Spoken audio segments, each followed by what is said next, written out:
যদি আপনার জন্ম বৈধৃতি যোগে বা ব্যতিপাত যোগে হয় তাহলে কিন্তু বিয়ে নিয়ে আপনার সমস্যা হবে। তো আপনি আপনার হরস্কোপ পড়া থাকলে একবার খুলে দেখে নিন যে আপনার জন্ম ব্যতিপাত যোগে বা বৈধৃতি যোগে নয় তো, বা আপনার ছেলে মেয়ের জন্ম ব্যতিপাত বা বৈধৃতি যোগে নয় তো। এই দুটো যোগ খুব ডেঞ্জারাস, বিয়ের জন্য অত্যন্ত ক্ষতিকারক এই দুটো যোগে জন্ম হওয়া। 7 নম্বরে আমি রেখেছি নবাংশ চক্র। দেখুন, নবাংশ চক্র হলো জাতক জাতিকার স্পাউস অর্থাৎ স্বামী স্ত্রী নির্ধারণ করে।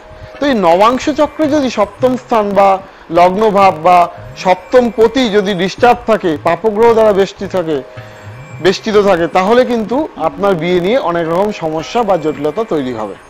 তো এরকম আরো অনেক কারণ রয়েছে, নক্ষত্রের বিচার রয়েছে, গ্রহের বিচার রয়েছে। দেখুন, জ্যোতিষ শাস্ত্র এত বড় একটা শাস্ত্র যে একে সামুদ্রিক শাস্ত্র বলা হয়।